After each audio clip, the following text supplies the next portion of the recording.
Hello everyone, good morning. তোমরা সবাই কেমন আছো? আশা করছি ভালো আছো। তো আমরা ভালো আছি। Welcome back to our channel Diwali Fauji wife.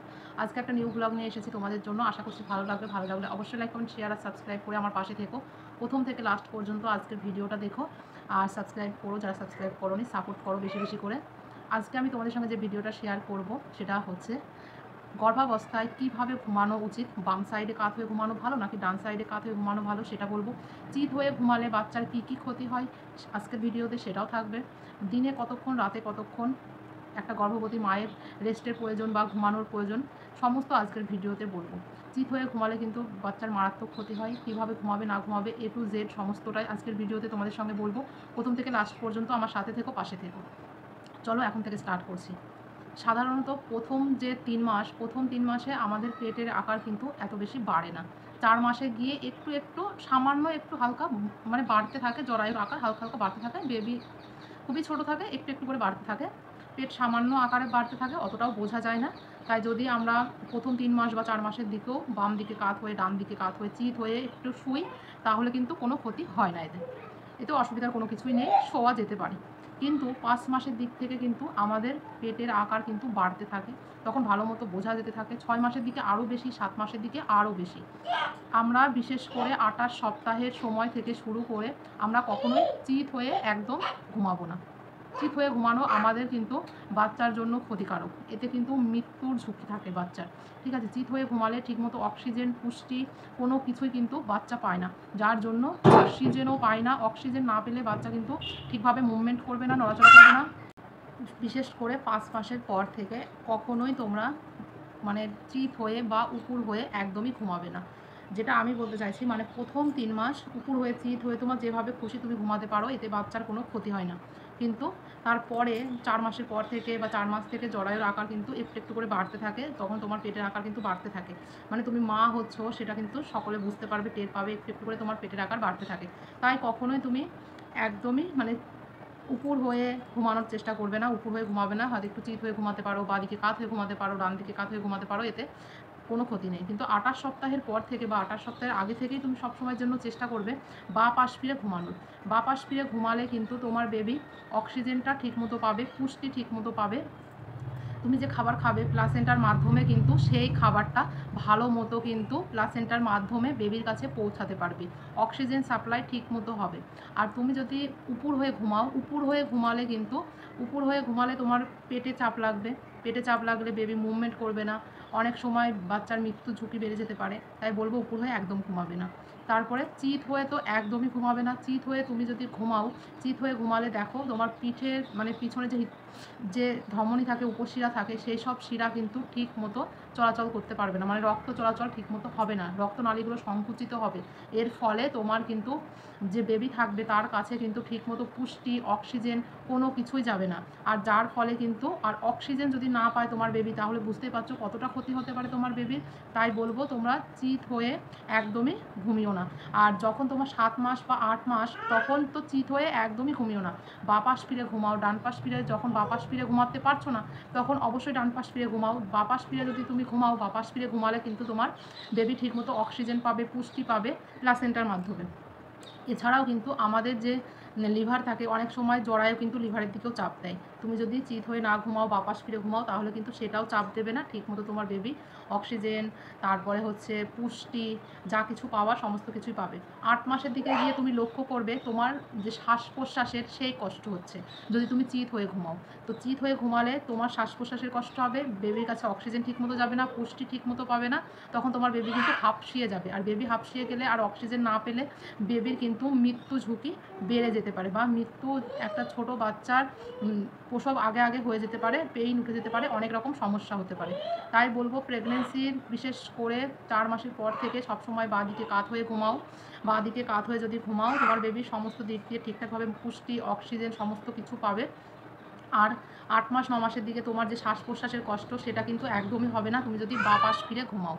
তাই বলবো বাঁ পাশ ফিরে ঘুমাও। এছাড়া আমাদের প্রেগনেন্সিতে হরমোনের নানা পরিবর্তনের জন্য আমরা কিন্তু ঠিকমতো ঘুমাতে পারি না। যত মানে দিনের বেলায় কাজকর্ম তো থাকবেই, কাজকর্মের সাথে সাথে কিন্তু দুপুরবেলা 2 থেকে 3 ঘন্টা রেস্ট কিন্তু তুমি নিয়ে নেবে, একটু ঘুমিয়ে নেবে। যদি ঘুম নাও আসে একটু শুয়ে থাকবে, অবশ্যই বাপাস ফিরে ঘুমানোর মানে খাবার খেয়ে এসে 10-15 মিনিট হাঁটাচলা করে যদি বাপাস ফিরে শুয়ে থাকো, বেবির মুভমেন্টও কিন্তু খুব ভালো মতো করে, দেখবে সেটা লক্ষ্য করে। এছাড়াও রাত্রে কিন্তু 8 ঘন্টা ঘুমানো খুবই জরুরি, 8 ঘন্টা তোমাকে ঘুমাতেই হবে।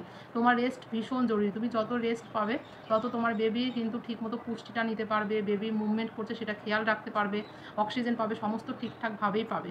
আর রাত্রিবেলা যখন তুমি ঘুমাবে তোমার ঘুমের অসুবিধা হবে, সেটা হচ্ছে হবে, সমস্ত মেয়ের হয়, আমারও হতো, ঠিকমতো ঘুম আসতো না, 1টা 1:30 2টো বেজে গেছে, সারা রাতও কেটে গেছে, ঘুম আসেনি, সকালে ঘুমিয়েছি, এরকমও হয়েছে।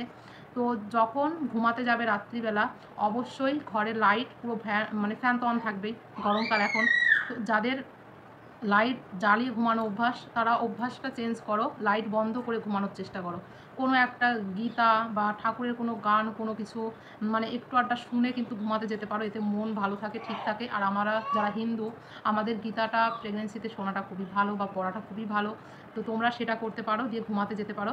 ঘরে লাইট বন্ধ করে দাও, অন্ধকার ঘরে ঘুমিয়ে পড়ো, ফোন সাইলেন্ট রাখো, ফোন ঘেটো না, ফোন ঘাটলে কিন্তু আমাদের ঘুমটা ঠিকমতো হয় না। বিশেষ করে রাত্রিবেলা ঘুমানোর সময় কোনো অ্যালকোহল জাতীয় কোনো খাবার খেও না, বা চা কফি এসব খাবার একদমই খেও না। ঘুমাতে যাওয়ার 1-1.5 ঘন্টা আগে থেকেই চেষ্টা করো খাবারটা সন্ধ্যাবেলা 8টার মধ্যে খাবার খেয়ে নেওয়ার, হালকা পাতলা রাত্রিবেলা খাবার খাওয়া খুবই জরুরি। খাবার খাওয়ার পরে একটু ঘোরাফেরা করো, ঘোরাফেরা করার পরে ঘুমিয়ে যাও।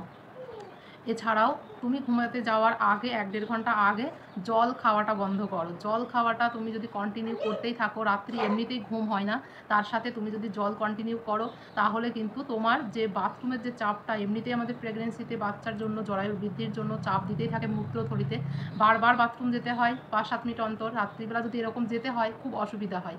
তাই বলবো অবশ্যই চেষ্টা করো দিনের বেলায় প্রচুর পরিমাণে জল খেতে, 3.5 থেকে 4 লিটার, বেশি পারলে আরও বেশি জল খাও। তবে রাত্রিবেলা একটু কম খাও, যাতে রাত্রিবেলা তোমার ঘুমটা ক্ষতি না হয়, ঘুমটা ঠিক মতো আসে। একবার ঘুমিয়ে গেলে যেন তোমায় বারবার উঠতে না হয়, আর একবার ঘুম ভেঙে যাওয়া মানে দ্বিতীয়বার আর ঘুমই আসবে না। আমার নিজের পার্সোনাল এক্সপিরিয়েন্স থেকে বলছি, ঘুমই আসতো না একবার ঘুম ভেঙে গেলে।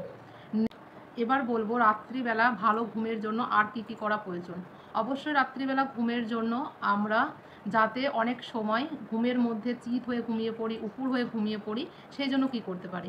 অবশ্যই সেই জন্য আমাদের যে পার্টনার বা হাজব্যান্ড থাকে তাকে কিন্তু অবশ্যই তুমি বলে রাখবে যে আমি উপুর হয়ে ঘুমিয়ে পড়ছি নাকি চিত হয়ে ঘুমিয়ে পড়ছি, সেই জিনিসটা মাঝে মধ্যে খেয়াল রাখে যেন তোমার হাজব্যান্ড। তার কারণ তুমি ঘুমিয়ে পড়লে অনেক সময় তোমার খেয়াল নাই থাকতে পারে, ঠিক আছে। তাই হাজব্যান্ডকে বলবে যদি সে তার ঘুম ভাঙে বা তাকে একটু খেয়াল রাখতে, যদি চিত হয়ে ঘুমিয়ে পড়ো তোমাকে যদি ঠিকভাবে ঘুমিয়ে দেয়, বা উপর হয়ে ঘুমিয়ে পড়লে ঠিকভাবে যদি তোমাকে ঘুমিয়ে দেয় ডেকে।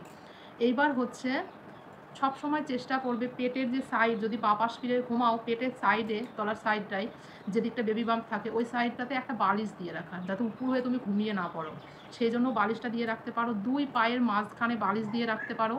এছাড়াও পিছনে পিঠের কাছে 2 থেকে 3টে বালিশ তুমি দিয়ে রাখবে, যাতে তুমি চিত হয়ে মানে এই সাইডে ঘুরে যাওয়াই মানে চিত হয়ে ঘুমিয়ে যাওয়া, চিত হয়ে যাতে তুমি ঘুমাতে না পারো। তোমাকে সাপোর্ট দেবে বালিশগুলো, তুমি যেই ঘুরতে যাবে তুমি ঘুরতে পারবে না, আর তুমি ঠিক কাত হয়েই ঘুমিয়ে থাকবে। এছাড়াও অনেক পিলোর প্রয়োজন হয়ে পড়ে, আমি যে কথাগুলো বলছি, তো এইগুলো করলে কিন্তু তোমার ঠিক মতো ঘুমটা হবে, তোমার এদিক ওদিক ঘুরে যাওয়ার যে সম্ভাবনা সেটা কম থাকবে, আর তোমার বেবির কিন্তু কোনো অসুবিধা হবে না। আর 8 মাস 9 মাসের দিকে বেবি বাম্প খুবই বেড়ে যায়, জরায়ুর আকার বড় হয়ে যায়, বেবি কিন্তু ঠিকমতো খুবই বড় হয়ে যায়। 9 মাস মানে হচ্ছে বেবির জন্মগ্রহণের একটা টাইম হয়ে আসে আর কি। তাই ওই টাইমটাতে একটা মায়ের কিন্তু প্রচুর পরিমাণে শ্বাস প্রশ্বাসের কষ্ট হয়। তাই বলবো তুমি চিত হয়ে একদমই ঘুমিও না, শ্বাস প্রশ্বাসের কষ্ট হবে, এতে কিন্তু বাচ্চারও ক্ষতি হয়। আর উপর হয়ে ঘুমালে কিন্তু বাচ্চার ক্ষতি হবে, পেটের চাপ লাগবে, বাচ্চার চাপ লাগবে। আর চিত হয়ে ঘুমালে পিঠের পিছনে যে ধমনী থাকে, শিরা থাকে, সেগুলো ঠিকমতো রক্ত চলাচল করতে পারবে না, অক্সিজেন যাবে না, পুষ্টি যাবে না, এগুলো কিন্তু সমস্তটাই প্লাসেন্টার মাধ্যমে বাচ্চার কাছে পৌঁছায়, তো সেগুলো কোনো কিছুই হবে না, এতে কিন্তু বাচ্চার মৃত্যু ঝুঁকি বেড়ে যায়। তো সেই জন্য বলবো বাজারে কিন্তু অনেক রকম পিলো পাওয়া যায়, এখন অনলাইনে তোমরা সার্চ করলে দেখতে পাবে। তো ওই যে বড় পিলো যেগুলো সেগুলো কিন্তু তোমার বডিকে পুরো কভার করে দেবে, পুরোটাই তুমি মানে মাথার কাছ থেকে শুরু করে পিছন সাইড দিয়ে পুরো পেটের কাছে ঘোরানো, সি আকৃতির, ই আকৃতির, অনেক রকমের পাওয়া যায় এখনকার যুগে। তো তোমাদেরকে বলবো সেগুলো ইউজ করো, ইউজ করলে কিন্তু তোমার অনেকটাই সাপোর্ট হবে, আর তুমিও ঠিক থাকবে, তোমার বেবিও ঠিক থাকবে, ঠিক আছে। আশা করছি আজকের টিপসগুলো তোমাদের ভালো লেগেছে, ভালো লাগলে অবশ্যই লাইক কমেন্ট শেয়ার আর সাবস্ক্রাইব করে আমার পাশে থেকো। বাই।